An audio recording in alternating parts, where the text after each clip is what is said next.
Wild Fermentation, the Flavor, Nutrition, and Craft of Live Culture Foods, updated and revised edition by Sandor Elix Katz, Chapter 4, Cultural Manipulation, a Do-It-Yourself Guide. We have been taught to fear bacteria, and it is easy to project this fear upon fermentation and imagine that working with bacteria must be dangerous. This makes the prospect of fermenting at home intimidating to many people. Because microorganisms are most commonly thought of as causing disease, it is widely assumed that fermentation must be potentially dangerous, and that for these processes to be safe, must require extensive expertise, thorough chemical sterilization, exacting environmental controls, and specific laboratory-bred cultures. In fact, microorganisms in general are vital to all living systems, and healthy communities of microorganisms are our greatest protection. Fermentation is a strategy for food safety, and most fermented foods have long histories of use without problems. In the case of fermented vegetables, according to the U.S. Department of Agriculture, there have been no documented cases of associated food poisoning or illness. Often people project their fear of botulism onto fermented foods, but this is unfound and mostly due to the botulism risk in canning, which is real. There is no case of history of botulism associated with fermented vegetables, fruits, grains, or milk. It has only occurred in fermented meats, fish, and tofu, not covered here, and steps for preventing it are well known and easy. Do not be afraid. Do not allow yourself to be intimidated. Reject the cult of expertise. Remember that all fermentation processes predate the technology that has made it possible for them to be made more complicated. Most fermentation does not require specialized equipment. There are gorgeous ceramic crocks for fermenting vegetables, but a jar you probably already have will do the job just fine. Carboys and airlocks enable you to ferment wines and meads much longer, yielding stronger and drier beverages, but you can ferment more lightly alcoholic beverages quickly and easily in any jar, bowl, crock, or bucket. Fermentation is easy and exciting. Anyone can do it. Microorganisms are flexible and adaptable. Certainly, there is considerable nuance to be learned about any of the fermentation processes, and if you stick with them, they will teach you. But the basic processes are simple and straightforward. You can do it yourself. Do it yourself. Do it yourself is an ethic of self-empowerment and openness to learning. Do-it-yourselfers include folks who garden, cook from scratch, make clothes and handcrafts, build and fix things, and practice healing arts, to give just a few examples. The DIY ethos is found among old-timers anywhere who grew up with inherited land-based skills, as well as punks and other refugees from mainstream culture.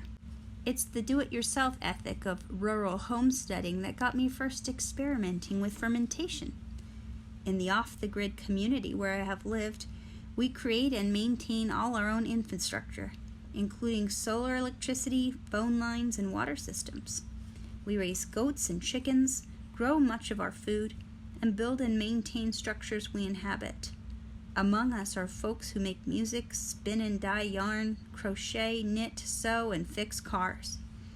Rural homesteads are havens for those who wish to develop their breadth as generalists, acquiring skills that are themselves at risk of extinction. I find it tremendously satisfying and empowering to learn these techniques for doing just about anything. Do-it-yourself fermentation is a journey of experimentation and discovery, rediscovery, really, because like fire or simple tools, these are some of the most basic transformative processes that our ancestors used and that form the basis of human culture. Every ferment yields unique results, influenced not only by ingredients but by environment, season, temperature, humidity, and other factors affecting the behavior of the microorganisms whose actions make the transformations possible. Some fermentations are complete in a few hours, and some require years. Fermentation generally requires only a little preparation or work. Most of the time that elapses is spent waiting. Do-it-yourself fermentation is about as far as you can get from fast food. Many ferments get better the longer you leave them.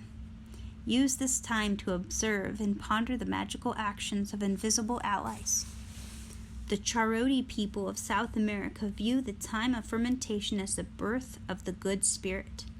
They attract the good spirit with music and singing, extorting the spirit to come settle into the home they have prepared. You too can prepare a comfortable environment for the spirit, the organisms, the processes, however it suits you to think about it. The force is with you. It will come. I get so excited every time my crocks start bubbling and the life forces make themselves known. But inevitably, even after decades of experience, sometimes the process doesn't go as I'd planned. Wines sour, yeasts become exhausted, maggots infest aging crocks. Sometimes you don't know something has gone far enough until it goes too far. None of this is dangerous. It's all part of the evaluation process and impossible to miss. Paying attention to our senses and watching our ferments develop helps us see the deviations and learn from them.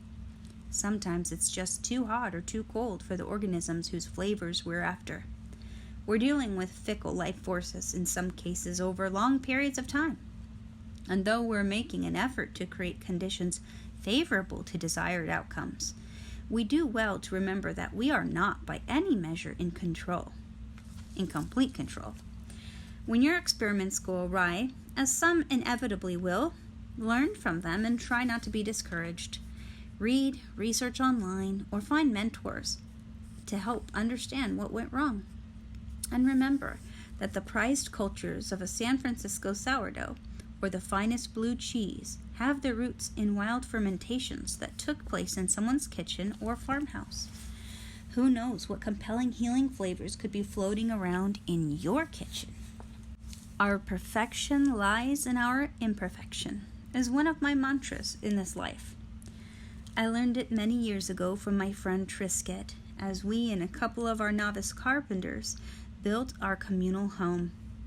We used wood that we salvaged from deconstructing an old Coca-Cola bottling plant, resting on posts that we harvested from the land.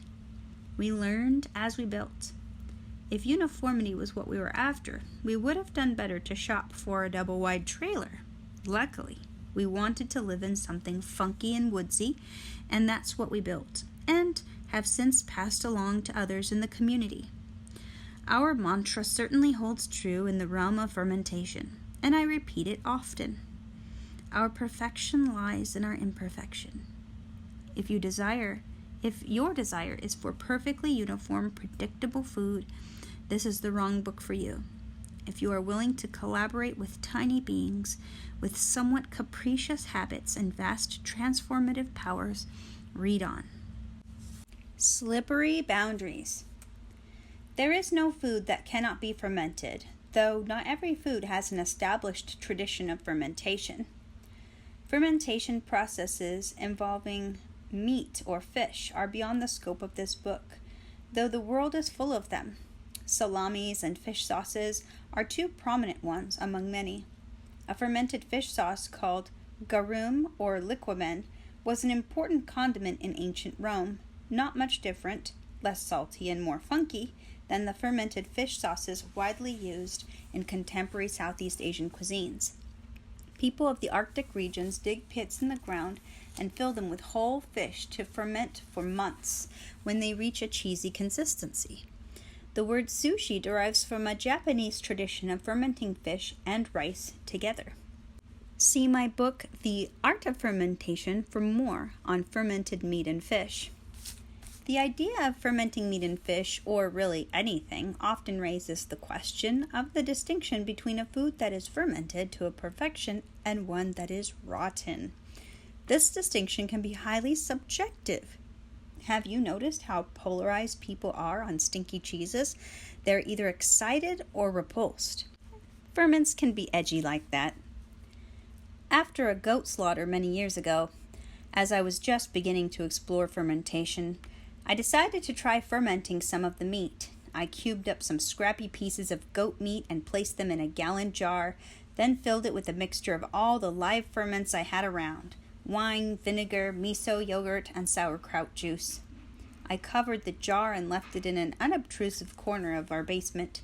It bubbled and smelled good. After 2 weeks, I poured the meat and its marinade into a covered pot and roasted it in the oven. As it cooked, an overwhelming odor enveloped the kitchen. It smelled like a very strong cheese suited to only the bravest gastronome. There was some swooning and near fainting, and several folks were nauseated and had to leave the room.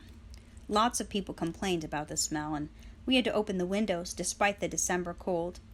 Perhaps half a dozen of us tried the meat. It was quite tender for goat meat, and its taste was much milder than its smell. My fellow communard, Mish, absolutely loved it.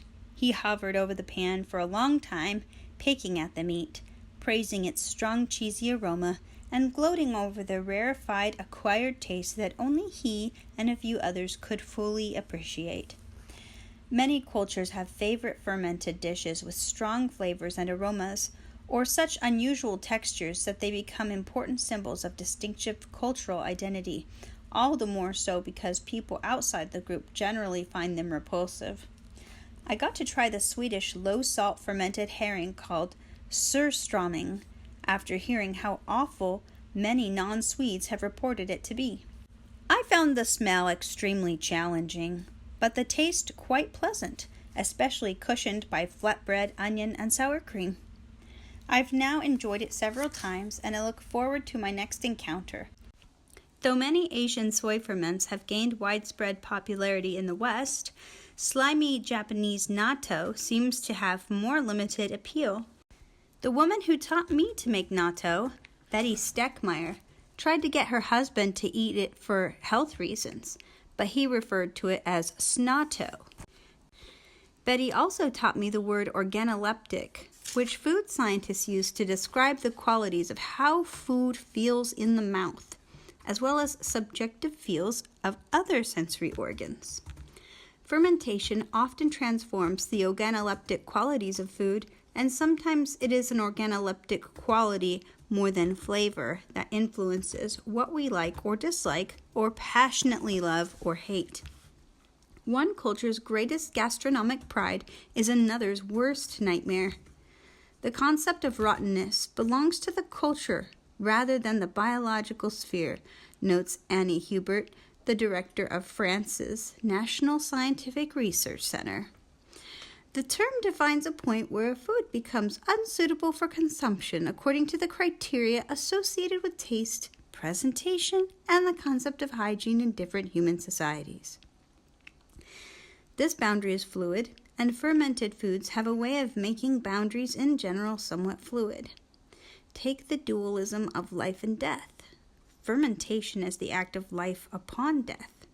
Living organisms consume dead plant and animal matter in the process of freeing nutrients for the further sustenance of life. Bacteria are by their very nature fluid, in that they may incorporate and discard genetic material as needed according to shifting conditions and opportunities. Bacteria are shapeshifters capable of infinite and rapid adaptation. It's the fluidity of fermentation, the varied microbial ecology in different locations, varied temperature, humidity, and conditions that make every batch just a little bit different. Fermentation is not an easy thing to standardize. Many different recipes mysteriously instruct you to ferment until the flavor is ripe. You will have to be the judge of when that is. I advocate testing your ferments as frequent intervals as the process progresses so you can learn about the spectrum of fermentation, discover what degree of ripeness you find most appealing, and experience the flavors of the other side of the elusive and slippery slope towards rottenness. Sometimes people ask me whether improperly fermented foods can cause food poisoning. I've never experienced this, nor heard any reports of it from other fermentation enthusiasts. As I said before, according to the U.S. Department of Agriculture, there is no case in history of illness associated with fermented vegetables.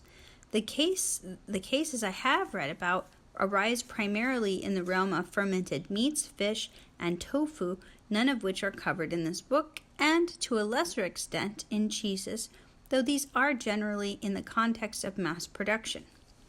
In general, the acidic or alcoholic environments created by fermentation are inhospitable to bacteria associated with food poisoning. However, I cannot state in any absolute way that food poisoning could not result from something going wrong in a fermentation process. Here's what I suggest. If it looks or smells disgusting, feed it to the compost. Usually I find that the funkiness is limited to the top layer, where the aerobic life forms such as yeasts and molds come into contact with the oxygen-rich air. As long as the mold is white or to gray in color, it is not regarded as harmful. Skim it off as best you can. If the mold dissipates and little bits are left remaining, remove most of it, as much as you can, and don't worry. After removing mold, evaluate the texture of the vegetables near the surface.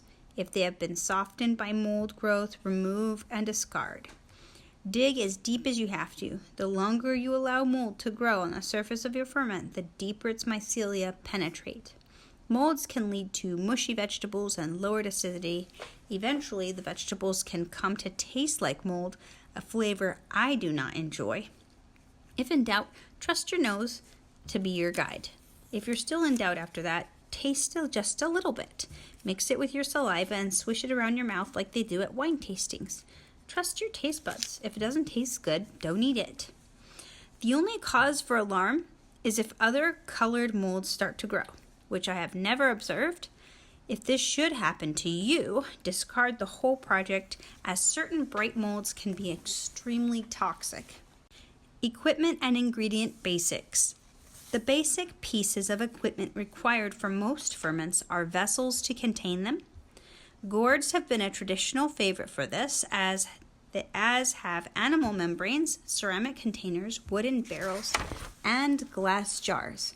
A wide-mouthed vessel is easiest for kraut and many other fermentations, as it allows for a hand to comfortably fit inside. I like to use old-fashioned heavy ceramic crocks. Unfortunately, they are expensive, fragile, and can be hard to come by. Crocks come in various shapes and sizes. I typically use simple cylindrical ones without a tight-fitting top, and cover the top with a cloth. Some crocks are designed with waterlock channels that keep air out but allow pressure inside to release. Each design has pros and cons. Clever people accomplish this simple process in many different ways. No single vessel is the best, in my opinion. If you find used crocks, check them carefully for cracks, and especially if the interior glaze is a bright color, use a lead testing kit available at hardware stores to make sure it isn't lead-based. Maybe you'll luck out and find one in an old-timey hardware store.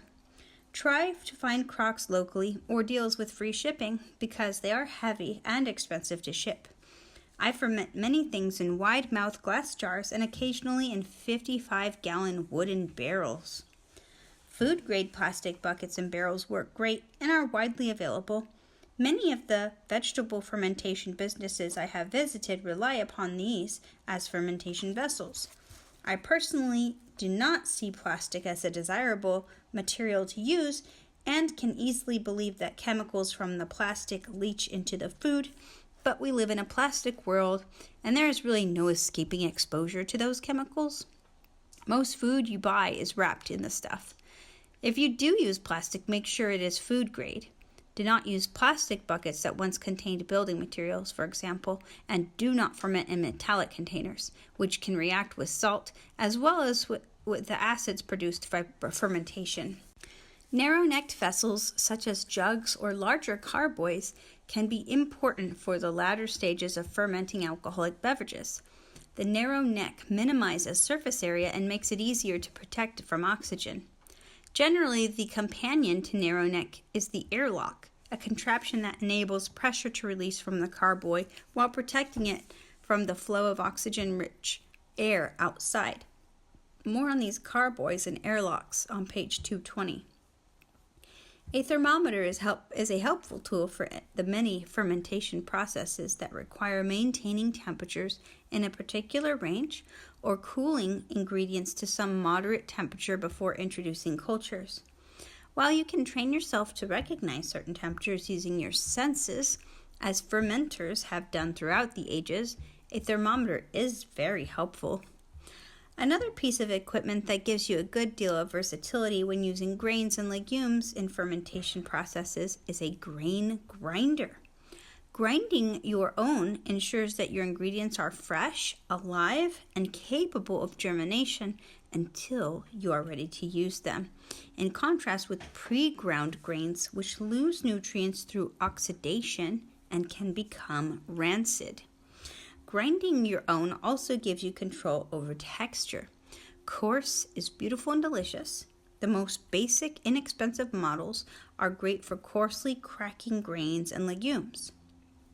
Larger ones are better if you expect to be regularly grinding fine flour. Check Mexican markets for basic models. For a selection, check out lemans.com, LEHMANS.com. Masking tape and markers are indispensable kitchen tools for the fermentation revivalist. Label your ferments. Write what you are fermenting, the date and the projected date of its completion. A journal for details and observations about your experiments is a wonderful resource too, but marking the vessels themselves is essential. Other equipment needs will be addressed as we go along. The most common ingredient called for in the recipes in this book is water. Do not use water that is heavily chlorinated for fermentation projects. Chlorine is used in water precisely because it kills microorganisms. If you can smell or taste chlorine in tap water, filter it or leave it out in an open container overnight, or boil it to evaporate the chlorine before using the water for fermenting, or use unchlorinated water from another source. Another frequent ingredient is salt. Salt inhibits certain organisms, but up to a point, it is well tolerated by lactic acid bacteria, important in most food fermentation processes, and yeast.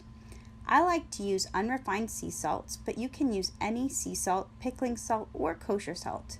The reason most fermenters avoid standard table salt with added iodine is that iodine is antimicrobial, like chlorine, and could inhibit fermentation. That said, I've made kraut with iodized table salt and it worked fine. Be aware if you're using coarse salts that the same volume of salt will weigh a bit more, so you'll need a little less volume of it than with fine ground salt the recipes in the book assume. Other ingredients will be discussed as we come to them. In general, I would encourage anyone to use organic foods for your fermentation.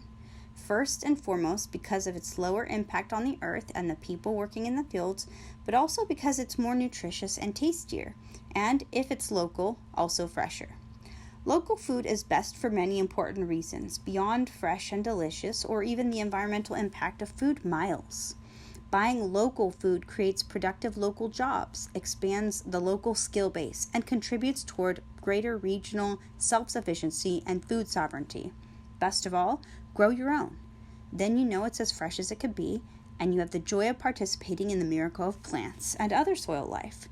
But don't fret too much over the source of the ingredients for your ferments. The microorganisms are not especially picky.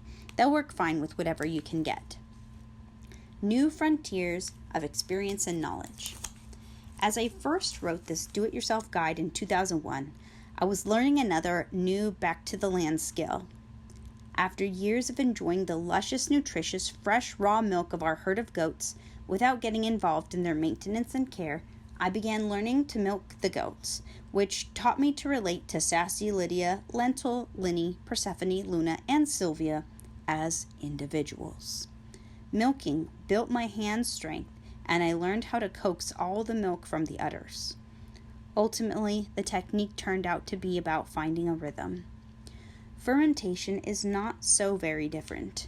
You get to know the microorganisms as you work with them, and you find a rhythm with them. Until the relatively recent revolutions in refrigeration and food mass production, fermentation processes were all household or at least local practices.